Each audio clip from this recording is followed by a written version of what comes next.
Thank you for giving me the opportunity to talk after these two wonderful speeches this morning, and I will actually reiterate lots of these terms, although slightly different with my view on it.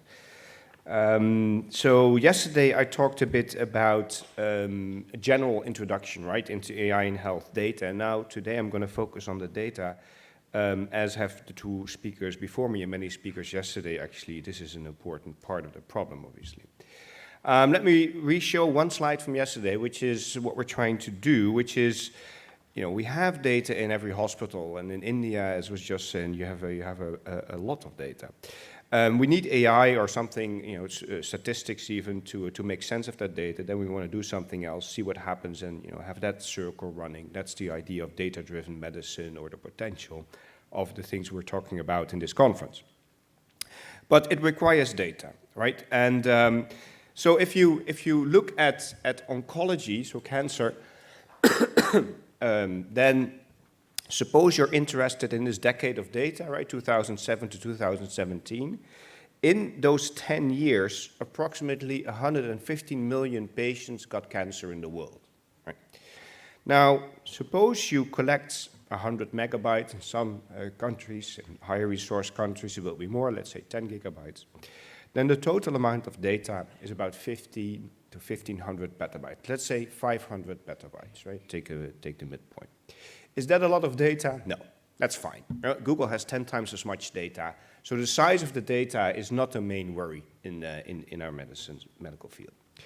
We talked a lot about this unstructuredness, right? So images, here you see a picture, images is the yellow part, is the biggest source of data in medicine, and that's essentially unstructured, it's pixels, right? So you need technologies that you heard this morning to make, to get structure out of that. If you detect something or if you delineate something, to create structure in the image, right?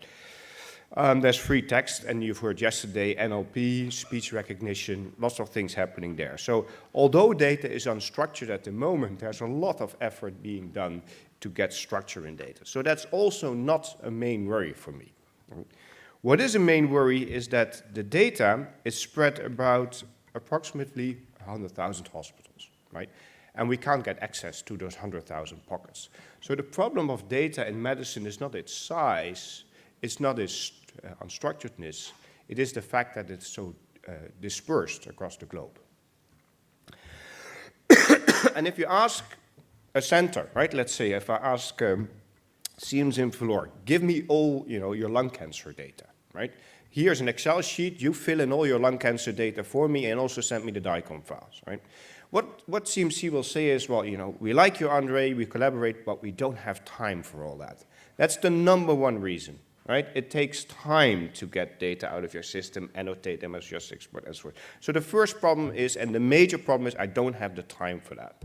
The second problem is, which is alive and kicking, is I don't want you to have my data. And this happens in your institutes. I've heard many examples of this, that, radiology doesn't want to share because they don't want to use their own images for their own PhD students. Or, if a US center sends us data and we're finding out that they're treating patients badly, they become, in a newspaper, they lose money. So there's also a will not to share data. It's a political problem. The third problem is the law, or the ethical problem, right? We heard yesterday also that India is getting a lot of data protection regulation. I would say, and many people would say this is number one problem. It is not, right? What the law tells you to do is that you may have to ask consent of patients. You may have to de-identify the data, right? You may have to set agreements on how that data should be used. But that's all resources and will. The law itself never forbids sharing data, in no jurisdiction that I've had.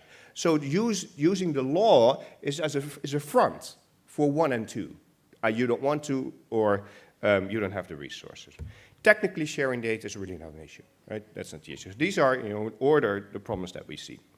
So you might ask, how do we now do research and share data? Well, we have a few options, right? The first thing is that we go to the Bill and the Gates Foundation or to the European Horizon project and say, give us money to do this project, right?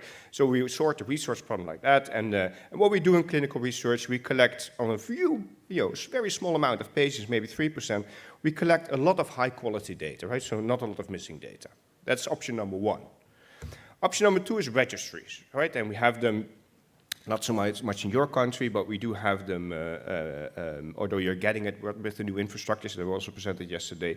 What we do nationally, typically in registries or similar situations, is we collect on all patients data, but a very small amount. Maybe just, the demographics, the treatment, the indication and the outcome or something like that, right? We rarely collect central images, right? Maybe in Javi, but that's a rarity, right? What we are really interested in is the middle, the routine data, right? Which has all the data elements of all the patients, but it's typically very low in quality. But if you count the green dots in the middle, you will find that you have 10 times more data points in the middle part than you have on the sides, right? So the sides are important for machine learning, but the middle is also very important because it's a combination of high quality, small data and low quality, large data sets that are typically best. So given these barriers that I explained previously, how do we share data? Well, we said from a while ago, well, if sharing is such a problem, then don't share data, right? Don't. Think of another way, and you have a mountain problem. If you can't bring all the data to the researchers in Maastricht, we had to bring the researchers of Maastricht to the data. Right? In the beginning, that meant a lot of traveling. We traveled there, right, with our computer, and we analyzed data in various hospitals in the world. But that, of course, doesn't really scale. So we had to have a more technological solution for that.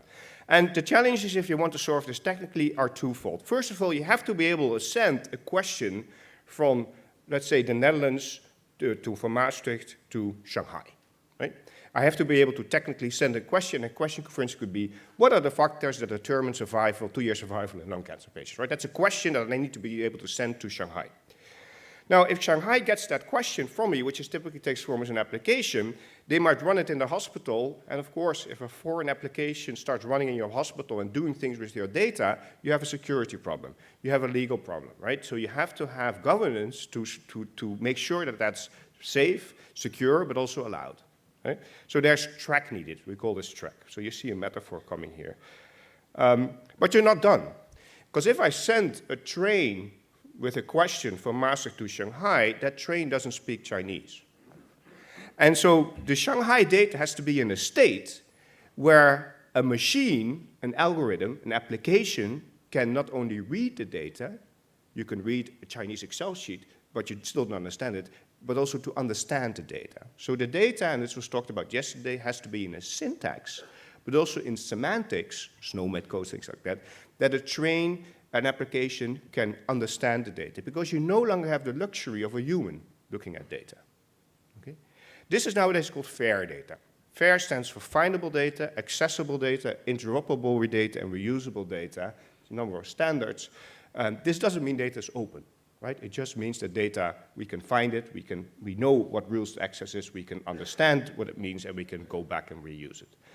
So this metaphor we've called the personal health train. And that is, if you look on YouTube, there's a movie of that. I won't show it, but that is working. And we made this little YouTube movie in 2015. But we started this approximately 8 years earlier, right? In 2007, 2008, we were working on this with Siemens, and we had this problem. And here you see our first patent application that kind of describes it well. So what we're saying is we have a framework that enables designing or learning improved predictive models that perform better than individual models obtained using local data in your own institution, while addressing the local and international privacy-preserving concern that arise with sharing patient-related data. Or this is called nowadays federated learning, right? So how can you learn from each other's data? Well, the data stays in each hospital and thereby get improved models. This is something that we then published as well. It took a long while to get this going. And you can see here, we call it distributed learning. How do you develop a predictive model based on multiple hospitals without data leaving the hospital? So this was, we're working on that. And then if you look at the literature in medicine of federated learning, you see it starts in 2017 and then it goes up. And the reason is that in 2017, Google came out with their federated learning algorithm, right? So Google was also working on this, and they had a federated TensorFlow that they did a blog on in 2017. And what Google needed it for was the keyboard on your Droid phones, right? So if you type in things on your keyboard, it starts predicting what you will type, right? They wanted to learn they want to learn an AI algorithm that could do this better. So they needed access to your phone and to what you were typing, right? But obviously, that's a privacy concern because what you're typing, Google can't know. So they federated it across droids. That's how they do their AI-enabled keyboard. So this sounds a little bit like magic, but let me give you a very simple example just to understand that this actually works, right? Suppose you have here 6 centers, so us and 5 here in India, and you have the age of the patients in your database, right? So you have it here. If you would add them all up and create the average age of these patients, if you would combine them all in one database, would be 68.2, right? So how do you federate this, right, if you wanted to know the mean age of patients? Well, what you do is you first calculate the mean for each site, right? And you note how many patients are in these databases, right? This is what's happening here. And then you can, with a very simple formula, 2 times that, 7 times that, so you can get the answer of mean age. And you have this answer just by sharing the statistical data and not sharing these individual ages, right? That is how federated learning in principle works, right? But you're sharing statistical stuff and you can figure out what you want to know without sharing the individual data. Now, this is a very simple example, but we did this for a lung cancer survival model where this is a Belgian hospital. So they had some deceased patients, the red, some alive patients, 2 years, the black. And so if Hasselt wanted to learn a model, it would look like the bluish line saying, well, if you're above this line, you're deceased, and if you're below this line, you're alive, right? So that would be a model for Hasselt. If I would send the same train to Liège, which is close to us, right, they would say, well, it has to be the green line. And Maastricht would say, well, it's that, it's purple, and Eindhoven, the red, and Aachen in Germany, the orange, right? So the crucial thing to do now here is you're not sharing these individual data points, you're sharing these lines. And by sharing these lines, you can, in an iterative manner, figure out the optimal model, which is this black dotted line, which is the model that works best for all patients, and you're learning this model without sharing individual data. That's how it works.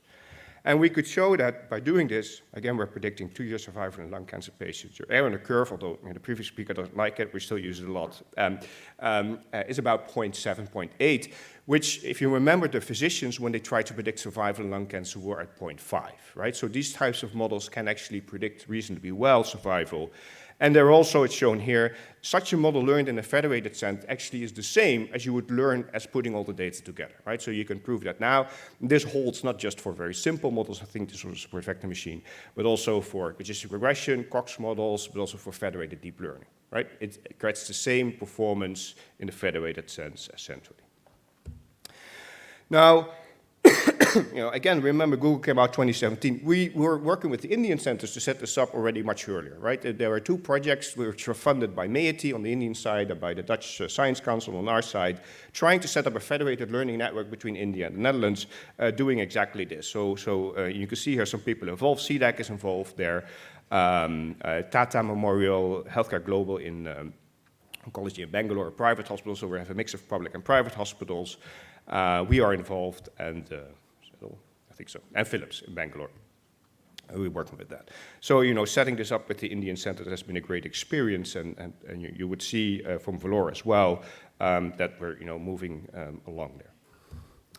So until now, we have grown till about 50 cancer centers in the world that do this together.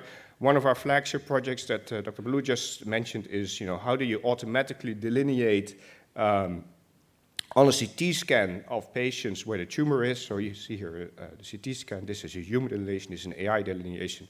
What we're trying to do is do this on a global scale. So I think 25 partners, including Calicut is in Kerala is working on this, and CMC will join soon. And the reason to do this globally is twofold, right? The first reason is more patients, obviously, right? So you have more patients if you do this on a global scale, because everyone is treating lung cancer patients, so having more data on that will mean a better AI generally. But that's not the only reason. The also reason is diversity, right? By using diversity across the world, diversity in people, but also diversity in scanners and the way they delineate, you hope to get an AI which is more generalizable, which will also be applicable in all places in the world, right? That's the goal. That's what we're trying to prove. Just to show you from half a year ago, you can see that this is actually working. many centers working together. I think, as I said, it's now about 25. So this requires quite a bit of effort of each site, right? Because you have to collect your data and you have to annotate them. This is typically done by radiation oncologists already, so it's more extracting it from the clinical system and redoing it. But also requires in every hospital to have a GPU there, to have Docker there, to have connectivity there. And you can imagine on a global scale, then, internet goes down or there's a power problem. And so it's actually quite hard to get such a thing learning because it's a federated deep learning algorithm. It generally has to wait for the slowest partner to do the next iteration, right? So it can take weeks to do it. But it is working, so it's kind of nice. I'm going to show you one project that we did called the 20K Challenge to show you also some of the problems and the benefits of such an approach. So this is a project, and you can see that we sent out an email, interestingly, in June 2018. And basically, we said to the centers, here's the project. Put your data into your station. We're going to have a train sent out to you. If you don't, the train is going to come to you on September 1. If you don't have data in your station then, you're not on the paper. Right? That was the challenge. Right? And we wanted to see if the centers were now so mature that we could have at least 20,000 patients into such a federated learning exercise. That was called the 20K Challenge. Right? So in 2 months, can we get 20,000 lung cancer patients? The first thing we have to say is what data elements, and we try to do this very simple, right? So just TNM, the stage, the overall TNM, the overall stage, and whether the patient would be alive or not, right? And this was for non-small cell lung cancer. So we chose this, and this is called a knowledge graph. It has SNOMED code, so it was very precise in how should you put things into your FAIR data station. And the second thing,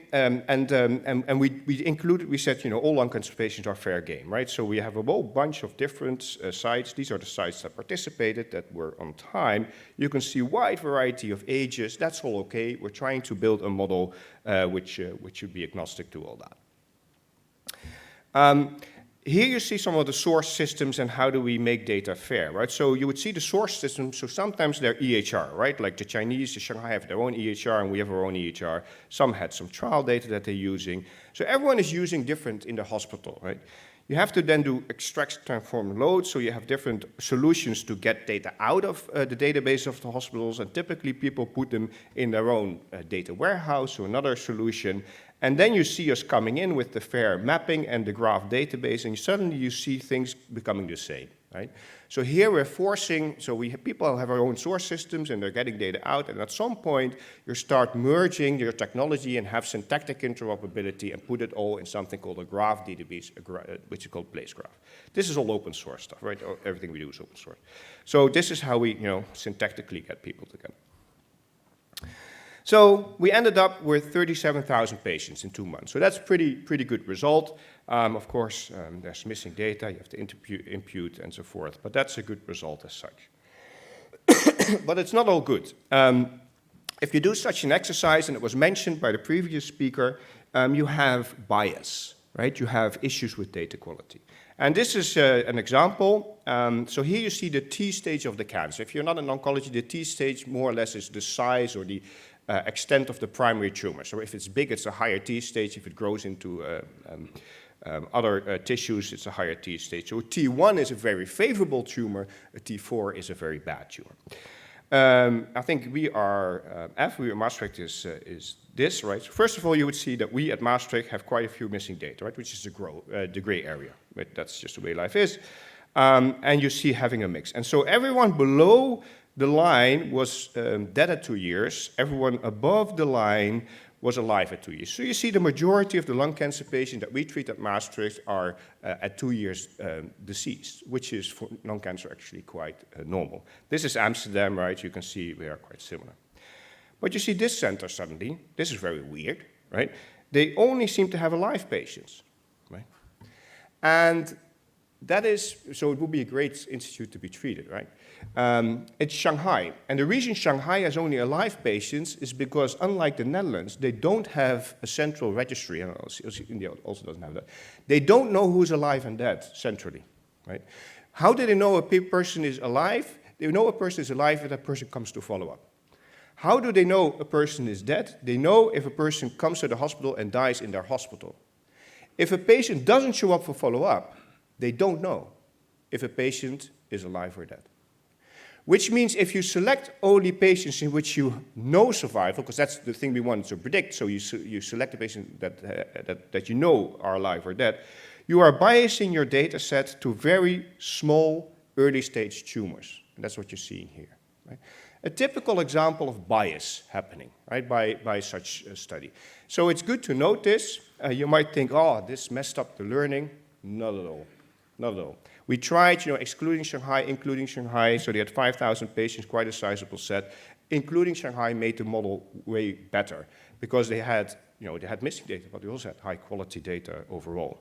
Actually, the model in terms of ASC worked the best in Shanghai, right? So data quality is a fickle thing.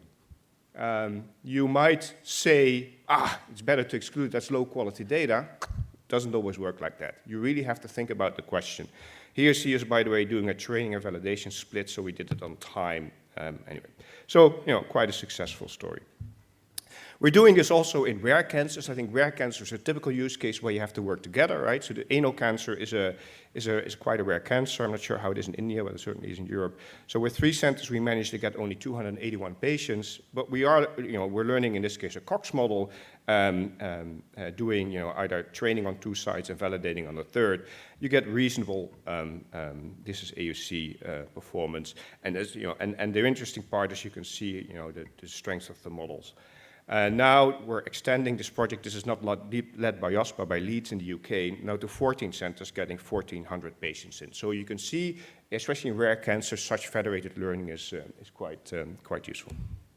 Okay, to finish up, I wanted to answer 2 questions that I get the most, and also got yesterday, I'm sure I get today again, which is 2 main questions for me. How much data do you need, and what about data quality? How much data do you need, right, for such thing? We have a rule of thumb, which is loosely based on literature. There is some literature on it for logistic regression, so for a very specific class of AI, so machine learning or statistical models, if you want to, which says you can only have, per 10 events, 1 feature considered in your model. Well, what does that mean? Suppose you have 1,000 lung cancer patients. Suppose you have 20% 2-year survival. That means you have 200 events, which means the maximum number of features that you can include in your model is 20. Right? If you include more than that, you're prone to overfit. And overfitting means that your model is too closely to the training data, and that will fail in validation or in test, whatever you call it. Okay? So you want something like this. This is underfitted, this is overfitted, so you want something like this. And this is a rule of thumb. It only holds actually for regression models, and it also, when you go to deep learning, things become very messy. But it's a good rule of thumb nonetheless to think about. How do you learn better models? More patients is your number 1, right? Ask other centers, join up, do federated learning or other ways, find open data, as was discussed. The second choice you have is diversity. Typically, if you learn from 1 center, you can only learn, you have 1 type of treatment, you're going to learn a very limited amount. If you have another center with another race or another health system or another treatment system, you actually learn much more. AI and humans learn from differences, not from things being the same. Right? So diversity in your data is important. That's number 1. Only then would you consider to add more variables, because more variables means generally overfitting. Different machine learning methods, the benefit of that is really low, to be honest.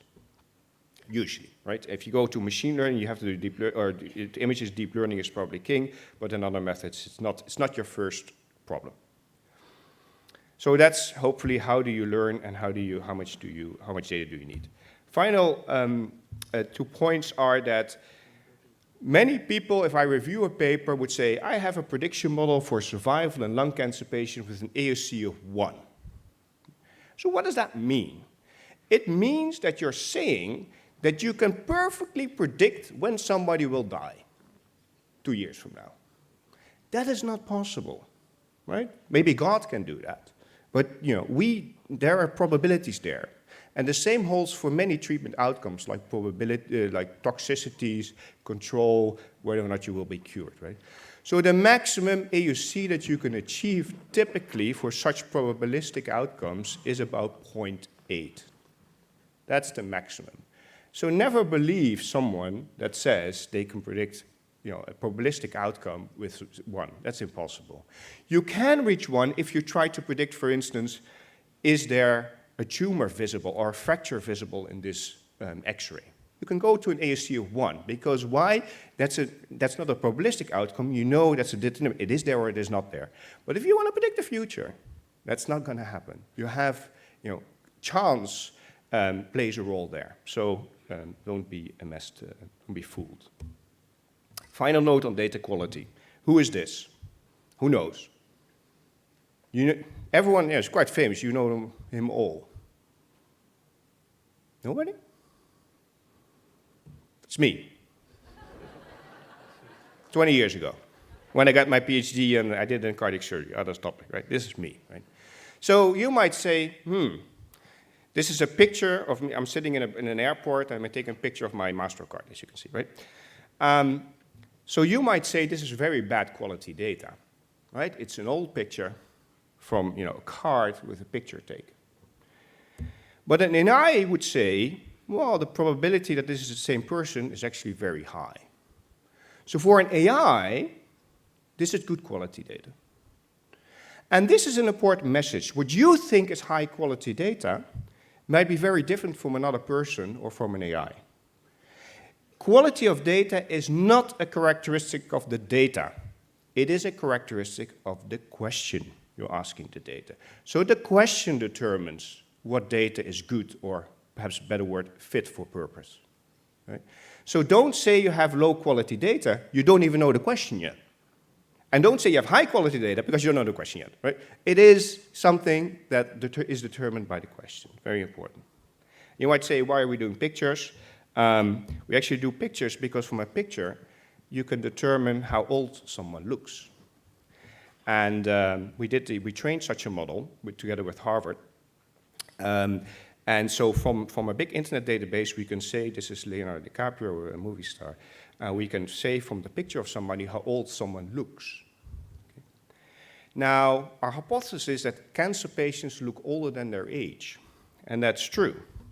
A cancer patient generally looks 5 years older than they are. So an AI can, what we call face age, can from your picture determine kind of your biological age and how old you look. And cancer patients look older than they are. The difference between how old you look and how old you are is quite predictive for how long you will live as a cancer patient. And so this is interesting because it gives you a picture about how your face might be used to determine how long you will live. I will, for any people that are thinking about this, this has major ethical problems, right? Because now if you go for life insurance, will they use the face age algorithm to check how long you will live, right? Will you need a facelift before you go? Yeah? Things like that. I will leave you with that thought and thank you for your attention. The key messages are Federation keeps control of data in hospitals and alleviates some of the privacy, especially political and control concern. You need typically some tech and math, but it's a lot of work. Don't expect magic. Don't worry too much about data quality in the beginning. It's a matter that usually is determined by the question. Start with simple data, build from that, and there are still lots of interesting insights to be gathered by sharing data. Thank you for listening.